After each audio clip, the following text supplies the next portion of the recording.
This is true. My dad actually thinks the cover sheet on a fax is what makes the fax go. I am not making this up. I wish I was. My mom called me. She said she's sending me a fax. I said, well, don't put a cover sheet on it. It goes right to my computer. We'll save some paper.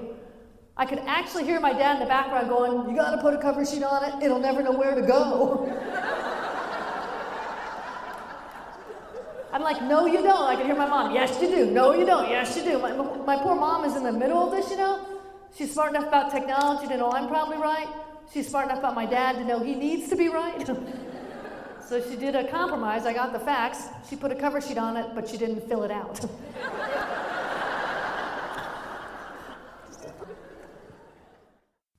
I had a lot of car problems in the beginning years of my comedy career. When I was traveling around, I spent a ton of money fixing my car and a lot of hours in car repair waiting rooms.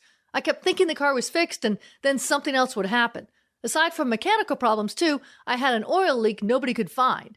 I had to put a quart of oil in my car every 1,000 miles. I remember one time standing at a truck stop in a whiteout blizzard in North Dakota, freezing, pouring oil in so that the engine didn't seize up and strand me. My last trip with that car was on the East Coast. It, of course, started breaking down again. I limped it along until it started smoking. Yay, that's always a good sign, right? I was able to get the car into a car dealer in North Carolina. Barely. And trust me, having your car die at a car dealer does not put you in a good bargaining position to buy a new one. I remember sitting in the waiting room just sweating it out, not really knowing what's going to happen or, more importantly, what's it going to cost me. I was scared to death. And after about an hour, a woman came out of the garage and in the nicest southern accent, she said, "Dear, your engine is just plain worn out." Those are some bad words. There was nothing they could do. This was the dealer saying this. She must have seen the look on my face because she didn't try to sell me a new car. She just gave me back the keys. Luckily, my brother-in-law, Glenn's parents lived in North Carolina about 20 minutes away. I had planned to stay with them that night anyway, so I had to get the car up to their house. I think I'd used up all my AAA free towing that year, so I had to drive it to their house. Cell phones weren't around back then, so when I called them from a payphone, I said, "Okay, I'm coming over. I'm driving my car to your house on this route. It will be smoking all the way. If you don't see me in 45 minutes, please come looking for me on these roads." And sure enough, my car's last drive was memorable. All the way down the highway, I was doing like 40 miles an hour with smoke pouring out. Other cars were like giving me a lot of room and staying away from me. Looking back, that was probably a little dangerous, but I made it. I then called around and found a place I could donate it to who would, most importantly, tow it away. That was the key. The donation company said they'd be there the next morning. I was really sad, because I liked the car and I'd had a lot of memories with it, but I was also mad at the car because it had caused me so many problems. I got all my stuff out and I was going to cry, but Glenn's dad was standing there, so I just kicked the tire and walked away. The next morning, I got a rental car and headed home. I was really, really depressed.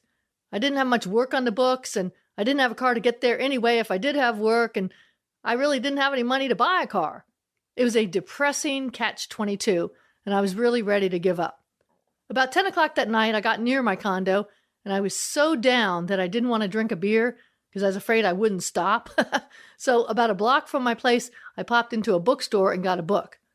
When I got home, I called my sister Debbie, and she calmed me down and said, "Don't worry, it'll all work out." That's the stuff my mom would say. So I just sat down and read my book until about 2 a.m. The next morning, out of the blue, I got calls from 3 bookers for work. Bookers never call you for work, but 3 of them called and offered me work within the next month. I was also able to scrape together some money for a down payment, along with a little loan from my parents. And my dad went with me to buy a reliable used car. I was back in business. The takeaway tip from this is to have a plan to calm yourself down and get yourself recentered for when things don't go well. Find some people you can call any hour of the night and find a constructive activity you can do, like reading a book that'll help keep yourself together so you don't fall apart. It will work out okay. That's it for this episode. Thanks for listening. Feel free to check out my website, theworklady.com. This is Jan. Take care and enjoy your journey.